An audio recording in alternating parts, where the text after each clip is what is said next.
எத்தனை பேர் இருதயத்தை தொட்டது இந்த பாடல் வரிகள்? ஒரு பலன், புதிய பலனே கொடுத்துருக்கு பாருங்க. எத்தனையோ கவலைகள் பெருகும்போது, சூழ்நிலைகள் மாறும்போது, சோர்வு வரும்போது நாம் தேவன் கொடுத்த வார்த்தையை மறந்துடுறோம். எதனால சோர்வு வருது சொல்லுங்க பார்ப்போம். கவலை ஏன் வருது? பலவீனம் ஏன் வருது? சோர்வு ஏன் வருது? சமாதானம் ஏன் கெட்டு போகுது? எல்லாத்துக்குமே பார்த்தோன்னா தேவன் சொன்ன வார்த்தையை மறக்கிறதுனால தான். அந்த வார்த்தையை நாம் நினைவு கூறும்போது ஆட்டோமேட்டிக்காக எங்கேருந்து பலன் வருதுன்னு தெரியாது, கண்டிப்பாக வரும். ஆனால் இந்த பாடல் வரிகள் சொல்லுது, என் நினைவுகளே அழிந்தாலும் அவருக்கு நினைவு இருக்கும். பிரசனராய் அவருக்கு நினைவு இருக்கும். என்னுடைய டீச்சர் சொல்லி கொடுக்குறாங்கல்ல, ஸ்டூடெண்ட் என்ன பண்ணுறான் மறந்துட்டேன்னா பின்னாடி இருந்து டீச்சர் என்ன பண்ணுவாங்க? சொல்லி கொடுப்பாங்க. சொல்லி கொடுப்பீங்களா டீச்சர்ஸ்? சொல்லி கொடுப்பீங்களா? சரி, நீங்கள் இப்படி விட்டுருங்க. குழந்தைங்களுக்கு டான்ஸ் கற்று தராங்க இங்கே, ஆமாம் தானே? இங்கே டான்ஸ் கற்று கொடுத்து குழந்தைங்க இங்கே ஆடும். ஆனால் சிலது மறக்க பார்த்தும் கரெக்டாக ஆடும். என்னடானா பின்னாடி பார்த்தா பின்னாடி ஒருத்தவங்க ஆடின்னு இருப்பாங்க, சொல்லி கொடுத்தவங்க ஆடின்னு இருப்பாங்க.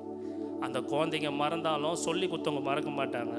நீங்கள் மறந்தாலும் தேவன் மறக்க மாட்டார். அவர் பிரசன்னராக அவங்க கூட வந்து தான் இருக்கிறார். அவர் சொல்கிறாரு, நீ போகையிலும் வர, வருகையிலும் வர, நீ சோர்ந்தாலும் நான் உன் கூட தான் இருக்கிறேன், மனம் தளர்ந்தாலும் உன் கூட தான், வார்த்தையாக வந்து நான் உன்னை பின்தொடர்ந்தா இருக்கிறேன், உன் பிரசன்னராய் கூட வருகிறேன் என்று சொல்லுகிறார். அடுத்த வரி சொல்லுது, என் உறவுகள் இன்று என்னை மறந்தாலும் அவருடைய பிரசன்னம் தான் எனக்கு நிரந்தரமே. நான் வாழ்ந்தாலும் சரி தாழ்ந்தாலும் சரி என் துணையாக இருக்கிறது அவர் ஒருவர் மட்டும்தான். நான் நல்லா இருக்கிறது சில பேருக்கு பிடிக்காது, ஓடுருவான். நான் நல்லா இருக்கிறதுக்காக ஒருத்தன் வருவான், அவன் நல்லா இருக்கிறான்டான்னு. ஆனால் தாழ்ந்து பாருங்க, எவனும் வரமாட்டான். ஆனால் எல்லா விதத்திலும் தேவன் நம்ம கூட துணையாக இருக்கிறார். அவருடைய பிரசன்னம் என் தனிமையிலும் என் வெறுமையிலும் உங்களுடைய வார்த்தையால் என்னை தேற்றுகிறீர். அது மாத்திரம் இல்லை, ரொம்ப முக்கியமான வார்த்தை, இதை பிடிச்சிக்கொள்ளுங்க. ரொம்ப முக்கியமான வார்த்தை. இப்போ அவர் எங்கே இருக்கிறாரு? எனக்குள்ளே இருக்கிறாரு. அதுதான் அந்த வார்த்தை சொல்லுது, எனக்குள் இருப்பவர் சாதாரண ஆள் இல்லைப்பா. சொல்லுங்கள், உங்களுக்குள்ளே நீங்கள் சொல்லுவீங்க. தாவீது அப்படி தான் சொல்லிக்கிறான். தாவீது பாருங்கள், இந்த வார்த்தையை நான் ஏற்கனவே சொல்லியிருக்கேன். தேவன் வார்த்தையை கொடுத்து வெளிச்சது. தாவீது யார்கிட்டையும் போய் ஆத்மாவை தேத்திக்க மாட்டான். ஆத்மா சோர்ந்திருக்க பார்த்து அவன் ஆத்மாவை பார்த்து அவனே பேசிப்பான். என் ஆத்மாவே ஏன் உம்முனுகிற, கர்த்தரை ஸ்தோத்திரி அப்படின்றான். உம்முன்னு இருக்காத, ஏன் ஒரு மாதிரிங்கிற. அவனுக்கே தெரியுது நம்ம உம்முன்னு இருக்கிறோன்னு தெரியுது. சொல்கிறான், என் ஆத்மாவே கர்த்தரை ஸ்தோத்திரி. இன்னொரு இடத்துல சொல்கிறான், என் ஆத்மாவே நீ ஏன் தேங்குகிறாய், தேவனை நோக்கி அமர்ந்துரு, ஏன் பயப்படுற, ஏன் கலங்குற, தேவனுக்கிட்ட போயிடு அப்படின்னு அந்த நினைவுலேருந்து அந்த ஆத்மாவுக்கு அவன் சொல்கிறான், வா வா தூக்குறான். அவன் ஆத்மாவே தூக்குறான். ஆனால் நீங்கள் உங்கள் ஆத்மாவை பார்த்து நீங்கள் பேசுங்க. எப்படி பேசுகிறீங்க? இந்த வார்த்தை சொல்லுது, எனக்குள் இருப்பவர், என் ஆத்மாவே சொல்லுங்கள், என் ஆத்மாவே எனக்குள் இருப்பவர் மிகவும் பெரியவர். சொல்லுங்கள், மிகவும் பெரியவர்.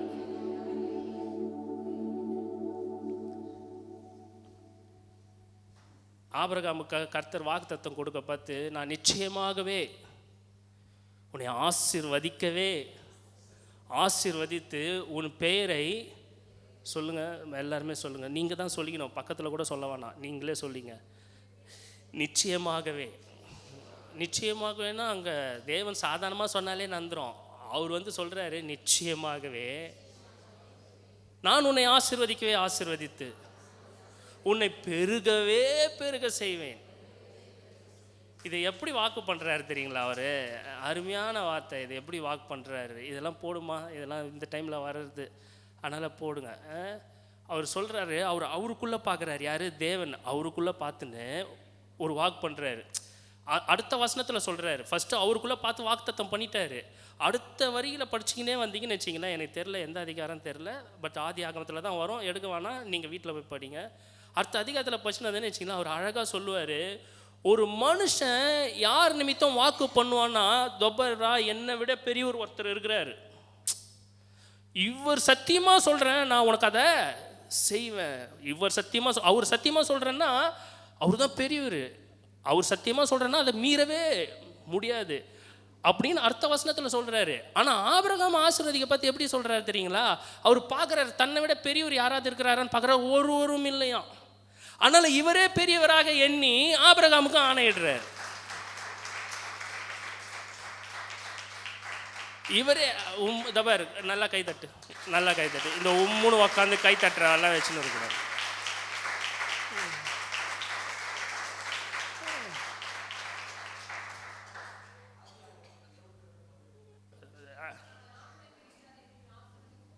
நான் உன்னை பெரிய ஜாதியாக்கி உன்னை ஆசீர்வதித்து, நான் தான் வந்தேன், நிச்சயமாக உன்னை ஆசீர்வதித்து உன் பேரை பெருமைப்படுத்துவேன், நீ ஆசீர்வாதமாக இருப்பாய். அடுத்தது அடுத்தது அடுத்தது அந்த அந்த அந்த இது வரணும் எனக்கு முக்கியமாக. என்னது? தன்னை காட்டிலும் பெரிய ஒருவர் இல்லை என்ற வார்த்தை எனக்கு வரணும். அது இல்லைன்னா விட்டுருங்க, நான் போகிறதுக்குள்ளே நான் தரேன். எப்படியும் காணிக்க டைமில் கொஞ்சம் நேரம் நீங்கள் என்னை முறைச்சி பார்ப்பீங்களா? அப்போ நான் எடுத்துருவேன். நான் இப்போ நான் ஏன் இதை சொல்கிறேன்னா, தன்னை காட்டிலும் பெரிய ஒருவரும் இல்லை அப்படின்ட்டு அவர் நிமித்தம் அவரை எண்ணி ஆபிரகாமை ஆசீர்வதிக்கிறார். இது ஆபிரகாமுக்கு மட்டுமா எழுதப்பட்டு இருக்கிறது? எனக்கும் அல்லவா எழுதப்பட்டிருக்கிறது. இப்போ நீங்கள் நேரமாக சொல்லணும் உங்கள் ஆத்மாவை பார்த்து, எனக்குள் இருப்பவர் மிகவும் பெரியவர். சொல்லுங்கள், எனக்குள் இருப்பவர் மிகவும் பெரியவர். சொல்லுங்க, என் பட்சமாக இருப்பவர் அப்படின்னா என்ன அர்த்தம்? அவன் எவன் பட்சமும் இல்லை, ஆராதிக்கிற என் பட்சத்தில் இருக்கிறார் அவர். என் பட்சமாக இருக்கிறவர் யார் தெரியுமா? இந்த உலகத்தையே ஜெயிச்சவர் அவர். அது மாத்திரம் இல்லை, என் நடுவில் இருப்பவர் சர்வ வல்லவர். எனக்காய் இருப்பவர் ரொம்ப ரொம்ப நம்பத்தக்கவர். எத்தனை பேர் ஆமேன்னு சொல்கிறீங்க? ஒரு குடும்பம் மட்டும் வந்து போகுது, ஆனால் உணர்வே கிடையாது. எல்லாம் விசுவாசம் மட்டும் கை தட்டினா கையே தர மாட்டுறாங்க. அப்படியே இங்கே நான் என்ன பாடி இருக்கிறேன்னா, நான் இல்லை, நான் எனக்கு சொல்லிக்கிறேன். இப்போ நீங்கள் என்ன பாடிக்கணும் நீங்கள் சொல்லிங்க. நான் என்ன பாடி இருக்கிறேன்னா, உன் தேவன் யார்ரா அப்படின்னு ஒருத்தங்க கேட்டால் எப்படி இருக்கும் உங்களுக்கு? எப்படிங்க இருக்கும்? நான் விவரித்து சொல்லி, இது தாண்டா நான் ஆராதிக்கும் தேவன்.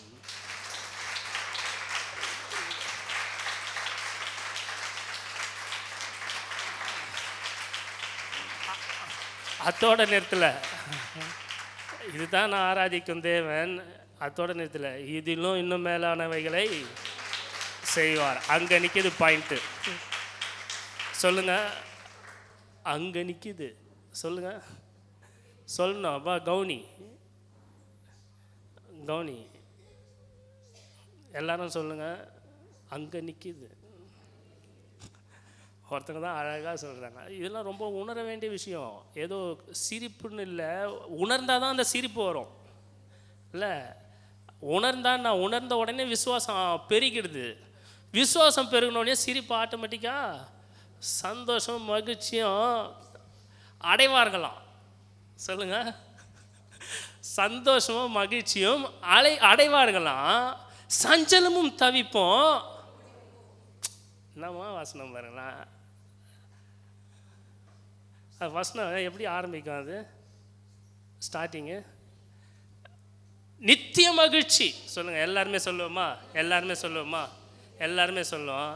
நித்திய மகிழ்ச்சி என் தலையின் மேல் இருக்கும். மறுபடியும் சொல்லுவேன், நித்திய மகிழ்ச்சி. பாருங்க, வீட்டில் இந்த வாரம் ஃபுல்லாக இந்த மாதிரி யாராவது சிரிச்சிங்களா? உங்களை பார்த்து கணவர் ஓடுறாரு, கணவர் இருக்கிறத பார்த்து மனைவி ஒரு பக்கம், பிள்ளைங்க ஒரு பக்கம். ஆனால் இங்கே வந்தால் தான் அந்த வார்த்தையை கர்த்தர் கொடுத்து சிரிக்க செய்வார். எத்தனை பேர் சொல்லுவீங்க? இதுக்கு மேலே மெசேஜே வேணாம், அவ்வளோதான். அப்படியே ஆராதனை முடிச்சுட்டு போயின்னே இருக்க வேண்டியது தான். இதுக்கு மேலே என்ன? ஃபஸ்ட்டு கர்த்தர் எனக்கு பேசுகிறாருன்னா எப்போ சொல்லுவேன், இது முழுக்க எனக்கு தான் பேசிக்கின்னு இருக்கிறாரு. நான் சாட்சி தான் சொல்ல வந்துக்கிறேன், மெசேஜ் கூட கிடையாது. ஒரு பெரிய சாட்சி சொல்ல வந்துக்கிறேன். அந்த சாட்சியில் கர்த்தர் பாருங்கள் எப்படிப்பட்ட இதை எடுக்க பார்த்து கூட எனக்கு தெரில. ஆனால் இங்கே தான் கர்த்தர் பேசுகிறாரு. இங்கே தான் கர்த்தர் பேசுகிறார். ஸோ எல்லாருமே சொல்லுவோம், நித்திய மகிழ்ச்சி என் தலையின் மேல் இருக்கும், சந்தோஷமும் மகிழ்ச்சியும் அடைவேன். புரியுதுங்களா? பிலிப்பியரில் சொல்கிறாரு, நன்மையான எந்த ஈவும் பூர்வமான எந்த வரும் பரத்திலிருந்து உண்டாகி ஜோதி பிதாவிடத்திலிருந்து வந்து சேருகிறது, அவர் இடத்துல யாதொரு வேற்றுமையிலும் இல்லை. அப்போ அவர் பேர் என்னது? நன்மைகளின் தேவன். இங்கே பாடின பாருங்க, என்ன பாடினோம்? நன்மைகளின் தேவன் நன்மை செய்வார். அவர் சொல்லுங்கள், எல்லாரும் சொல்லுங்கள், அவர் தீமைகளின் தேவன் அல்ல, நன்மைகளின் தேவன். அவருக்கு பேரே நன்மைகளின் தேவன்.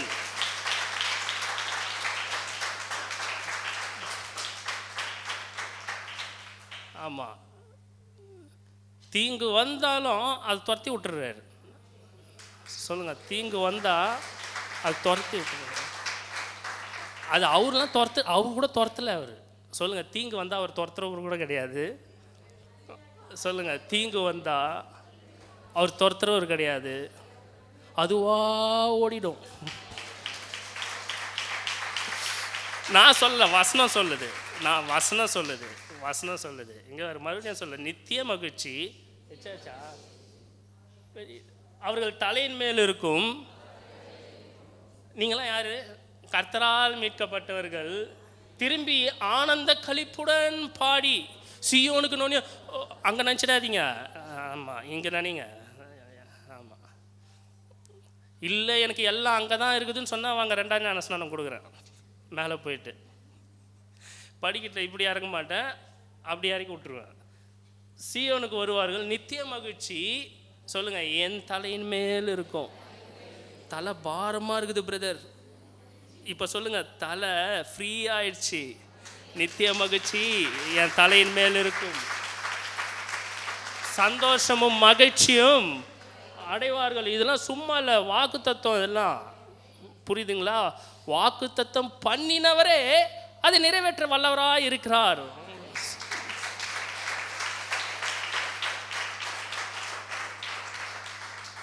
இப்போ லாஸ்ட்டாக சொல்கிறாரு, சஞ்சலும் தவிப்பும் சொல்லுங்கள் ஓடிப்போம். என்ன மேட்ருன்னா, அவர்கிட்ட யாவது ஒரு வேற்றுமை நிலம் இல்லை, அவர்கிட்ட நன்மை மட்டும்தான் இருக்குதுன்னு வசனம் சொல்லுது. ஓகேவா? இப்போ அந்த நன்மையானவர் யாராகிறாரு? நன்மையின் தேவன் வந்துட்டார். நன்மைன்றது என்னது? அது வார்த்தை. அந்த வார்த்தை யாராகிறாரு? தேவன் இடத்துல இருக்கிறது. அந்த யாரா இருக்கிறது? அப்போ அவருக்கு பேர் என்னது?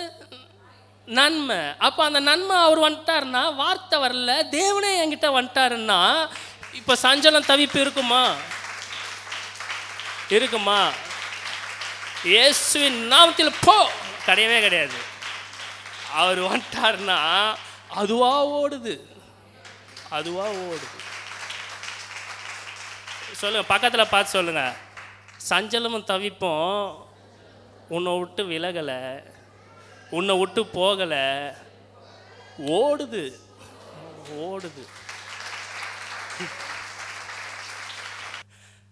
நான் சொன்னேன், இதுதான் நான் ஆராதிக்கும் தேவன், இதிலும் மேன்மையானதை செய்வார். புரியுதா? மோசையை பார்த்து ஒருத்தன் கேட்குறான், யாரா அவங்க தேவனே? யார் அவரு? யார்ப்பா அவரு?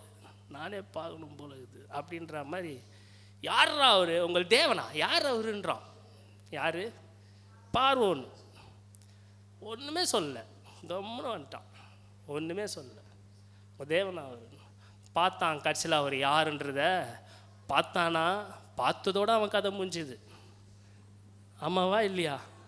பார்த்ததோடு முடிஞ்சு போச்சு. கடைசி வரலாம் யாருன்றதை காட்டி நிரூபித்தார்.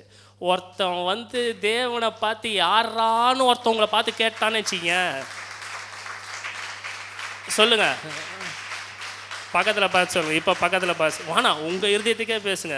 தேவனை பார்த்து என்ன எவனாவது கேட்டான், அத்தோட அவன் ஒய்ஞ்சான். அவர் யாருன்னு அவனுக்கு காட்டிட்டு அவனை தூக்கிடுவார். சொல்லுங்க, ஆமாம், அதுதான் உண்மை, அதுதான் உண்மை. நான் இப்போ எதுவுமே வசனத்தை தான் உங்ககிட்ட கதையாக சொல்கிறேன், அப்படியே 7 குழந்தைங்களுக்கு கொடுக்குற மாதிரி கொடுத்துனுக்கிறேன். இப்போ சொல்லுங்கள், இப்போ நான் யாரை பார்த்து தெரியுமா சொல்லிக்கிறேன்? எனக்கு எவ்வளோ போராட்டங்கள், நிந்தனைகள், பலவீனங்கள் எதுவாக இருந்தாலும் இப்போ நான் என்ன சொல்லியிருக்கேன்னா, தீமைகள் என் கூடாரத்தை அணுகாது, நன்மைகளின் தேவன் எனக்கு நன்மை செய்வார், யுத்தங்களை செய்தவர் எனக்குள்ளாக இருக்கிறார், உலகத்தை ஜெயித்தவரே என் கூட இருக்கிறார், சர்வ வல்லவர் என் கூட இருக்கிறாரு, என்னை திருப்தியாக்குகிறவர் என் கூட இருக்கிறாரு, எல்லாவற்றையும் செய்ய தீங்குகள் என் கூடாரத்தை அணுகாது. இதெல்லாம் செய்கிறவர் தாண்டா என் தேவன். இதோட அவர் தேவன் இது கிடையாது, இதிலும் மேலானதை.